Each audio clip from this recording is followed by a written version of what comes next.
Welcome back to another live and amplified Indie Fusion podcast. I'm your host, Tom Quiet, and we're back at it again with another amazing podcast. Today, we have a very special guest joining us on our pancreatic cancer fundraiser. We have Angela Rose. How's it going today?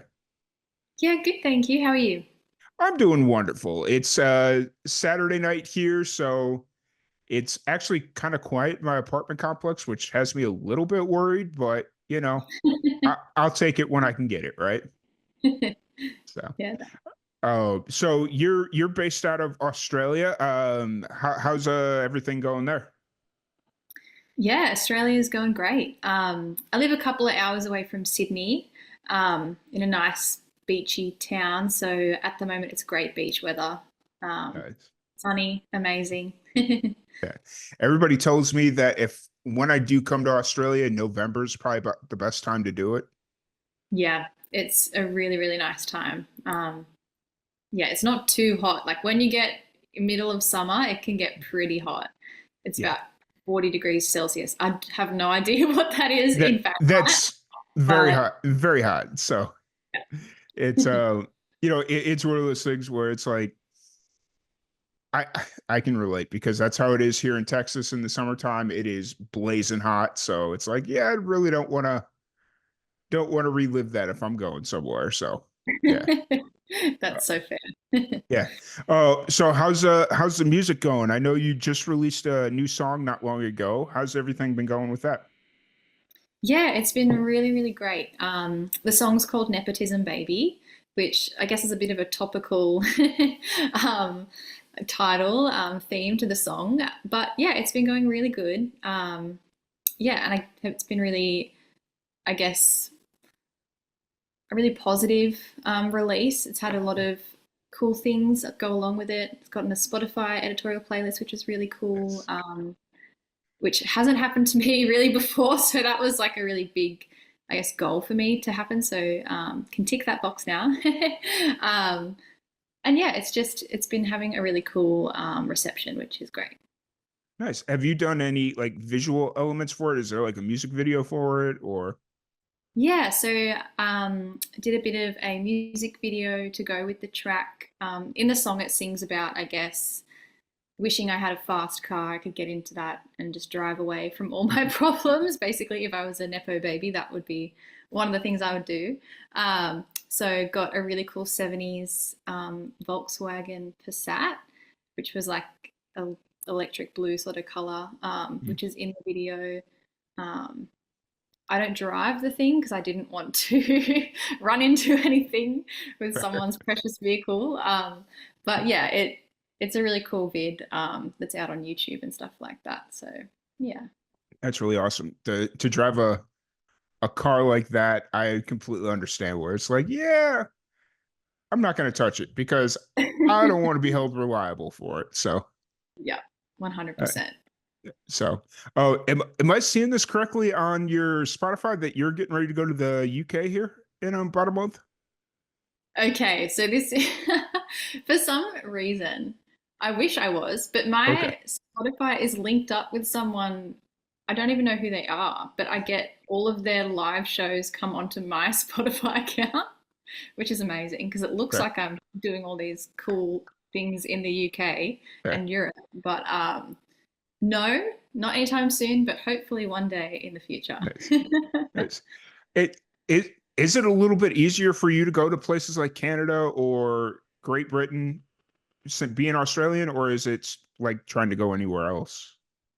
Yeah, I would say anything international is a bit of a like it's a lot of travel. Hmm. I don't know how like I think to get to the UK it's like something like 20 hours. Hmm. But I'm thinking more like visas and stuff like that. Do you need, Oh yeah. yeah, I I don't know. think it is a bit easier. Okay. Um, Definitely working visas, I think a lot of people go over and work and maybe also do some touring. Hmm. Yeah. Gotcha. But Gotcha. No, is I that had tricky? just Is that it tricky for US like to do that? to come to if you're gonna go and work and stuff like that, to go to Australia or to go to the UK or even Canada, it's not easy. Mm. And even to come into the US and do all that, it's not to do it legally, I should say. Like To do it legally. to A do lot it of people legally isn't don't agree. isn't very easy. So Yeah, yeah. right. There you go. Yeah. I just happened to see I was looking for something on your Spotify as we were talking here, and I saw the show in Great Britain. I'm like, wait a minute, I feel like that needs to be talked about. So It's it's so funny. And I like we often like email Spotify to let them know, hey, someone else's tour is on my Spotify, but it just has happened so often now that I think they just can't keep up with it. They right, like can't right, keep up to get it off there. But it's funny. It's funny when people yeah, mention it because it's a good story. yeah, for sure. At least they're not putting their music up on your Spotify. Like, That is true. you know, I've seen that one play out before where somebody has like the same name or whatever, Mhm. and their music gets posted on the wrong Spotify. So yeah. Yeah. Well, I'm glad the UK Angela Rose is doing a lot of shows. I'm really happy for them. Right, right, right. Where you kind of at show wise right now, are you playing pretty consistently, or do you have to like go into Sydney to play? Yeah, so I've been doing a few like support gigs for other Mhm. artists, Australian artists. And yeah, Newcastle, where I live, has a healthy, I guess, live music scene. Mhm. And my sound, my recorded songs, they have quite, I guess, a bit of a pop sound to them. So I'm working on a live set with a band Yeah, and doing some track stuff to do next year. So hoping to do a lot more stuff next year is the plan. But yeah, Sydney is also, I do travel there a fair bit to do some shows too, cool. because it's a lot more venues and things like that. But yeah. Nice. Nice. I appreciate the fact that you're trying to figure out like a live set to recreate your sound because I've been to a couple of shows where it's basically just like not to pick on pop musicians, but it happens with hip hop and a whole bunch of other genres. Well, they'll just bring a CD player and play their CD and then sing Oh, oh, over it. And it's like, yeah. no, I'm good. I don't really want to see that. So the fact that you're like cognizantly deciding, okay, let's get a band together, let's figure out how to make this sound, and even if it's not exactly 100% accurate, like at least it's an exclusive sound that you can hear live, you know? Yeah, for sure. And I think like there's a lot of elements that we're not going to be using in the tracks, but when it Mhm. comes to like I do a lot of harmony stacks and backing vocals. It's something I love to do and some of my favorite parts in my songs. So to be able to have that live, I think will just create a really cool atmosphere. Mhm. Um, and yeah, I'm really, really excited to get that happening more next year. Nice. That's really cool. So so are you born and raised in Newcastle, or did you move there as you got older? Yeah, pretty much born and raised. Haven't gone too far from here, really. Um, so I guess I think the thought of doing like tours and shows is kind of a very daunting thing for me. Traveling and taking it on the road, it's a big goal. But then I think about it too much, and then I'm like, I'm too scared to do Right. that. Right, right, But yeah, building up my confidence and working on that for sure. right. I mean, Australia is a very intimidating country in general, and as far as like traveling goes, because it's like you land in Sydney, or let's say you go down to Melbourne or wherever, and it's like 6 to 9 hours to the next big main city. And it's Yeah. like that's intimidating to a lot of people, you know? Yeah, it's a huge like drive. Mhm. But yeah, I guess in America it'd be easier to get state to state or do a few different states, I'm assuming. But then I Yeah, guess one side of America to the other side, that's a big yeah. like travel. Oh yeah. It like Australia and America are similar in so many ways where it's to get if you're to say, "Oh, flying into LA and then my goal is to gig all the way to New York." Well, guess what? That gig's going to take you a little bit. Like the gig across is going to take you a bit. And I feel like Australia is very much the same way. Like if you land in Sydney and say, "Oh, hey, I'm gonna go gig to like Perth," that's not an easy drive, you know? No, and there's not as many stops on the way. Hmm. It's kind of like you have to do a big, like lots of big distances. Hmm. But yeah. Yeah. And I threw Perth out there. I'm sure there's other places that people like, what is it, like Melbourne to Adelaide or something? I don't know. Or Brisbane, Yeah, something. Brizzy, got Brisbane. Then there's like Northern Territories like Yeah. Darwin and yeah, there's a Yeah. lot of Yeah. spots. But For sure. So how did you get looped into music? Was that something that your parents got you into, or did you kind of find it yourself? yeah, I guess growing up, I grew up with my nan and pop, so listened to a lot of older stuff, a lot of country and western, Dolly Parton, John Denver, Yes. all that sort of stuff, Yeah. classics. Um, so yeah, that for me is why I guess I love older music so much, and I feel like that influences me um, in my songwriting and um, storytelling, I guess. And I think that's why so many people associate me a bit with country because it's just Yeah. a part of like just me. Like I, yeah, it comes out and I don't even mean it to. But yeah, that was a really big influence for me. But I didn't really start writing or releasing, like thinking about releasing music until maybe like 3 or 4 years ago. Okay. Um, yeah. So that's, I guess, a newer thing, but music's always been a part of my life in a very big way. Sure. Was there like a light switch moment for you that was like, hey, this is something that I need to at least give it a shot and see if it's something that I can make a living doing or a career out of?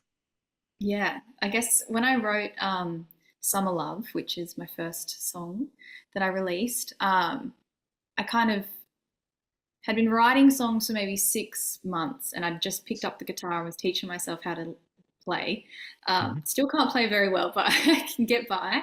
Um, but yeah, I guess, and the whole inspiration for me to start writing songs is because I have an older sister who said that she was going to start writing songs. So I was like, well, if you're going to do it, I want to give it a go too. Um, so we would kind of just send each other stuff, and they were bad songs, not good at all. um, and then when I wrote Summer Love, I was like, oh, this one isn't actually that bad Mhm. compared to the other ones. It's like it had something different about it. Um, and I was kind of like, well, maybe I'll just book in with a studio in Newcastle, record it, and see what happens. Like, if it turns out good, I'll release it. If it's not that great, no one ever needs to know. It's fine. So, yeah, I kind of went through that process and I really loved how it sounded, and I just put it out into the world without really expecting much except for family and friends to listen. But here in Australia, we have a radio station called Triple J. I don't know if Mhm. you, yeah, Triple J. So they have a thing called Triple J Unearthed, which is for like newer artists. So I put my song on there, and then a few weeks later, I found out it had been played on radio and like had all this traction from that. And I had no idea because I didn't even have like emails set up or anything for like my artist project. Mhm. Um, so it kind of just took off and I didn't even know. But since then, I was like, oh, maybe I should keep writing music and keep putting stuff out and just see what happens. So, Right. yeah.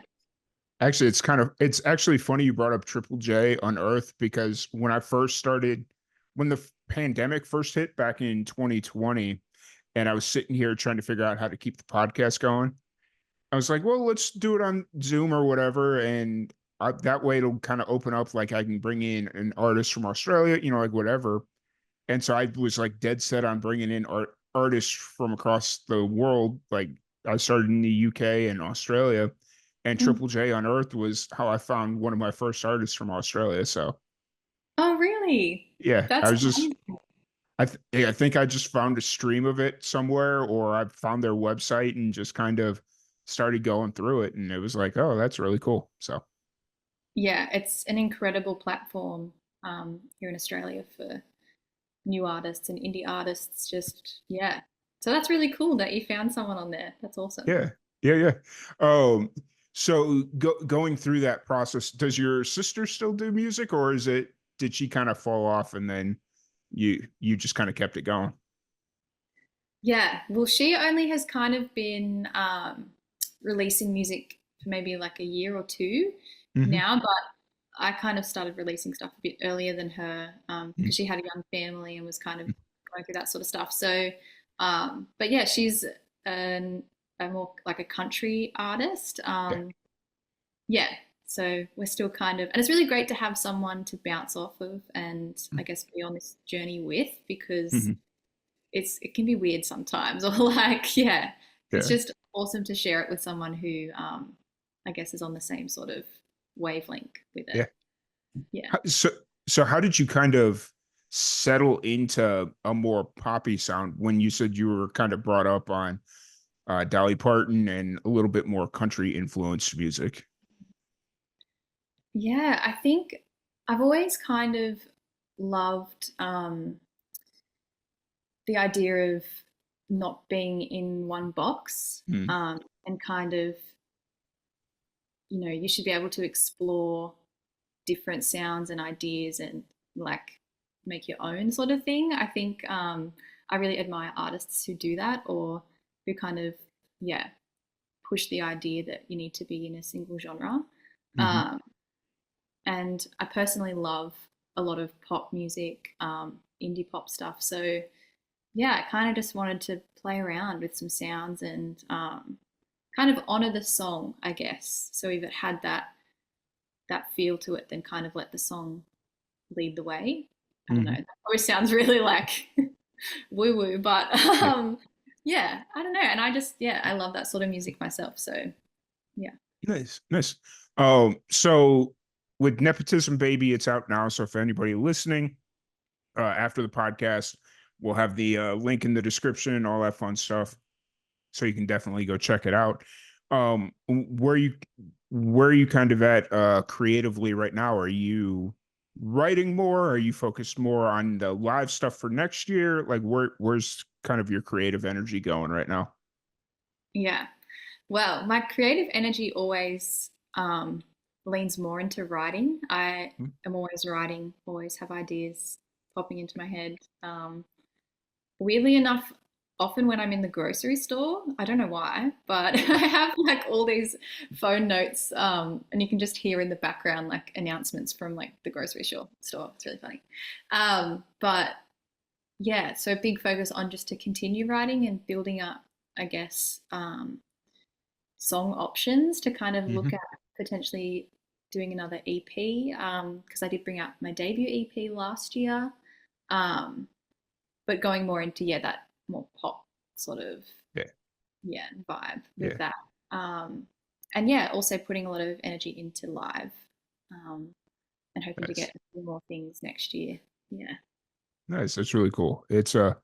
It's so funny that you get inspired almost at the grocery store because I feel like everybody's got that kind of place where it's like, no matter when I go, I always get inspired. For me, it's when I'm on some back dirt country road that like nobody's driving, so it's like I have to pay attention, but it's like not taking as much focus to be like, okay, there's 20 cars coming screaming past me. Hmm. At anytime I'm on a long road trip and I'm like on a desolate highway or backcountry road, everything Yeah. comes to me at that point. So At least that is more like scenic. Like yeah. that's nice. Well, it depends on where you're at, but yeah, I 100% get what you're saying. But um, Yeah, I think so it's like some like one part of your brain just kind of switches off and then it lets the other part kind of yeah take the driver's seat, which yeah l- is let your cool. natural instincts take over. Yeah. Yeah, for sure, for sure. So, is there any songs that you're currently writing right now that are kind of interesting that maybe aren't done yet or polished that but might could turn into something? Yeah. Oh, cool question. There's a song that I started as a co-write with a Mm, friend named Ryan Miller here in Australia. Um, and he worked with me on my song Say So. I don't know if you've heard that one, mm. but that was Yep. a release from earlier this year. Yep. Um, but it's called Tell Me What I Want to Hear. And it's kind of driven by like more of a bass line, I guess, which is really cool. Um, Nice. and the lyrics are interesting because the whole chorus is about tell me what I want to hear. Um, and it's a bit darker, I guess, a Mm. moody vibe. And then the verses kind of explore this idea of you're being like oblivious to the lies, I guess, Hmm. if in a sense. Yeah. Yeah, so it's a bit more of a mysterious vibe to it, which I just am really excited about. Yeah. I think it could really have some cool production around it as well. No, So nice. It's sounds really cool and definitely can't wait to hear. I mean, obviously I know music songs take a while. They could either come out really quick and be like, "Oh yeah, this ends up being my next single," or it takes it's one of those interesting things where you feel yeah. like you're making a whole bunch of headway and then it just kind of like, kind of dies off. So, Mhm. uh, Yeah. It but was one that was kind of like in my phone notes for a while. We started the mm, idea, and then last week I picked it back up again. And I was like, oh, I actually really love this. Um, so I'm really excited about it. Yeah. nice. That's really cool. That's really cool. So, before we move on, I do want to thank you so much for joining us on our pancreatic cancer fundraiser. It's a personal adventure of mine that I lost my mother to pancreatic cancer about 3 years ago, and Mhm. it's kind of been one of those things that we do it every year just to Yeah. kind of keep the memory alive. So I appreciate you joining us. No, of course. Thank you for having me for Yeah, such, yeah, an important cause. yeah. Yeah. Thank you. Absolutely. So kind of looking outside of music, what do you like to do in your spare time? Do you have what kind of hobbies have you picked up recently? Stuff like that. Yeah. Well, I kind of, funnily enough, I'm in the process of starting to move house. Hmm. And I've realized that I just have like a hobby graveyard. So I have like random things that I've picked up and been like, yeah, I'm going to do this. And then Right. it's just like been in my cupboard for a long time. Um, so different craft projects, that sort of thing. I like to think I see something or someone else do something. I'm like, I can easily do that. And then I buy all the supplies and then like try it for like 10 minutes and then yeah. So nothing at this point in time. Sticking mainly to the music and the writing. But I love filling my time, I guess, with my loved ones as much as Hmm. possible and time with family. That really fills my cup and time in nature as well. Nice. Yeah. I'm Nice. trying not to pick up any new hobbies. Fair. Very fair. It gets expensive after a while, especially when you try it for like 10 minutes and then it's like, yeah, I'm good on this one. But at least you try it. So that's a good thing, right? True. Yeah. True. Very positive. Uh, so are you a full-time musician at this point, or you got a day job that kind of helps support that? Yeah, so not a full-time musician, maybe one day if, music can fund itself, that's like a big dream. um, but yeah, so I do disability support work, which is a really rewarding job. Um, Nice. and I love it so much. I've made some really great connections with people, and it's just, yeah, a real privilege to be able to work with people. Yeah, so that's my day job. Nice. Uh, yeah. That's really cool. As somebody that has a physical disability, I know one day the support system here in America is something that I'm going to have to go into, and as of right now, luckily I haven't had to lean that much on support. So yeah, Mhm. I appreciate it. So Oh, honestly, yeah, I think it's just such a privilege, like to be able to do that sort of work and to be a part of people's lives in that way. mm-hmm. Yeah. Nice, nice, nice. So kind of looking forward, what's the plan for the rest of the year? What do you have in the back of your mind to kind of keep moving your music forward? Yeah. So I recently got the master back for a song that I'm going to be releasing early next year Hmm. called Sleep Easy. So between now and then, I'm going to be working on like the visual content for that. I guess a hobby that I do have maybe is I love taking my own photos and like getting like a creative concept together to go with a release. And so, yeah, I've got a few things coming from Amazon, which is great. So waiting for them to arrive and then setting up like a little studio in my garage, and we'll be creating all that sort of stuff to go with it and editing all that sort of stuff. So that's, yeah, between now and then the plan. Nice. Nice. That's got to be creative on a completely different level. Have you like you're doing like still photography and stuff like that? Yeah. Nice. Did you study that, or is that just something that you've recently kind of started doing? Yeah, no study. Basically just YouTube and Pinterest Yeah. and hoping for the best. I picked up a secondhand like camera, Hmm. um, and That's the it only just, way to do it, by the way. That is yeah, the the only only, way to do it, right? yeah. It's it's one of those things where it's like unless you're like making tens of thousands of dollars on your photography, eat secondhand camera. Like that's really all you need. So, Yeah, because they're so expensive now. Like I probably have had this camera for maybe like 4 years, mhm. um, and I got it secondhand for like $200. But like the Nice. same camera now, brand new, is like over $1,000, which is crazy. Um, but yeah, and it just helps as well, like for me to be able to put more music into the things that I can't do, if that makes sense. Mhm. Like, getting a producer on board and um, publicity and all that sort of stuff. So paying for that. So if I can save a bit of money, taking my own photos and editing them and stuff, it really helps. So yeah. Yeah. Nice. Is there much of a support community like that? Like let's say if you didn't have the ability to do photography, your own like photos and stuff like that, is there like a photography community in Australia that works with independent musicians, or is it just pretty much friends helping friends type situation? Yeah, I don't know. I mean, there might be. I haven't Mm, really looked into it too much, but a lot of people like privately doing mm, it for like their own businesses and things like yeah, that.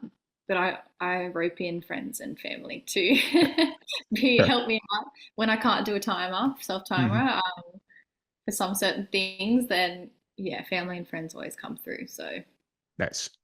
That's cool. yeah. That's really cool. So other than that, really appreciate your time. It's been an absolute blast. One thing that we always do on our podcast and we love to do is help pass on knowledge to the younger generations. So from where you're sitting at now, what's one piece of advice you'd give your younger self just starting out in the music industry? Ooh. I would probably tell my younger self, um, just keep writing. Like songwriting is at the core, and that's, I guess, the part that will reach audiences and I guess, yeah, keep you going, Hmm. and sustain you throughout your career. Um, so don't get too caught up in all the other things and the streams and the numbers. And um, yeah, if you just focus on writing and your passion of that, then you'll be fine. Nice. Kind of just keeping the passion. Mhm. That's so important because I feel like a lot of people get sucked up into the analytical side of things and the metrics, and it's like I've done it too. Like I can't lie, it's been like, oh Easy. well, yeah, the numbers aren't doing what they need to be doing, so I need to change. No, just keep having fun. Yeah, So that's it. And then eventually, the right people and the right listeners will just, yeah, will come yeah, along. absolutely, absolutely. So who are you listening to right now that's really got doing something interesting or something that you find interesting, like musically speaking? Who's on your Spotify playlist? Well, I have a very strange collection of. Yes, I love this. Well, I guess it's not strange. It's just a bit, I don't know, all over the shop. Let me have a quick look. Last week, I was listening to the Eagles, like on Okay. repeat. Yeah. Love the Eagles. Listening to a lot of Lana Del Okay. Rey. Yep. uh, because someone told me that I sound like Lana Del Rey, and I think that's so weird because I was listening to like her discography, and I don't really hear it. It's like maybe when someone tells you you look like this person, and then you're like, no, can't see it. Yeah. Right. So I was listening to a lot of Lana last week as well. But I don't know. It's Let me see what my Now, are what you more prone to create your own playlist, or will you just go to like whatever Spotify creates and just kind of what they recommend? yeah, I like listening to more the curated things, I think, Mm, because it helps me to find stuff I haven't heard before because it will like okay. recommend you things, Yeah. which I think is really cool. Nice. Uh, and I recently heard a song, I think they're called Lone Below or something, The Lone Below, Okay. song called Uh, Honey. I think they're an American band, maybe. interesting. Um, the Lone, hold up. Yeah, Oh, but I heard Bellow. this, Okay. Got it. yeah. Can you Okay. see that? Probably Yep. not. Yep. Yep. Yep. Um, yeah, a song called Honey, which I'd never heard before, and it is a really cool song. So Nice. that's my I'm gonna recommendation. go. I'm gonna go ahead and add that one to the playlist because Yeah. in a few weeks I've got a 15-hour car ride to Arizona, Wow, that's and crazy. so yeah, I'm gonna need all the new music I can get. So Yes, we'll definitely give that one a go because, yeah, it was just a really cool track. Perfect road nice, trip song, actually. So, nice, awesome, awesome. But once again, I really appreciate you. If anybody wants to check out your music, shows as they start coming next year, all that fun stuff, where's the best place to find you? yeah, definitely Instagram. My username is Angela Rose Music. So that's where I post a lot of stuff. That's my main source of yeah connecting, I guess. Okay. I am on TikTok, but not as much. It's No, more of a love hate relationship. right. Um, and yeah, just Spotify. It really helps when I guess people follow you on Spotify and engage with your music and add it to playlists and stuff. So yeah, definitely check it out. One thing I wish they did was they show you who follows you on Spotify. I really Yes. wish they did that. So Mm. Yeah, it's kind of like mysterious, isn't it? yeah, Very Could be anyone. Could be someone big. You never know. yeah, yeah, yeah. Because it's like I mean, just looking at your page, you've got over 8,000 like followers on your Spotify. And it's like it'd be really cool to kind of know who at least who the Yeah. top. Like I mean, I guess the Spotify like rewind or whatever will kind of tell you the like the top listeners or whatever, but I kind of want to know that throughout the year, not necessarily at the end of the year. Yeah, I agree. It's kind of like it is a strange platform, I guess, because you can't really connect with the people who are listening Hmm. to your music. Yeah. So I would also love to know because I'm very nosy. I Right. just like to know these sort of things. Well, I think it's one of those things where Spotify's trying to diversify itself because they're for like the podcast they just recently opened up the idea of uploading the video versions of podcasts to their platform, Oh, that's cool. and it's like okay, they're trying to. I think they're kind of trying to sneak into that YouTube territory, and that'd be a really killer idea, but Yeah, so but then in like context, would it really be that good, I guess? eh, Who we'll see. knows? Yeah, we'll see. Who knows? Like you said. But once again, really appreciate you. It's been an absolute blast chatting with you. I hope you enjoy the rest of your day because it's not even noon yet. It's still like 11:30 or so. Yeah, it's probably about mid 11:30. Yeah. Yeah. Nice. That's nice. But once again, I appreciate you so much. Thank you everybody for tuning in. And we'll be back in a little bit with our next guest.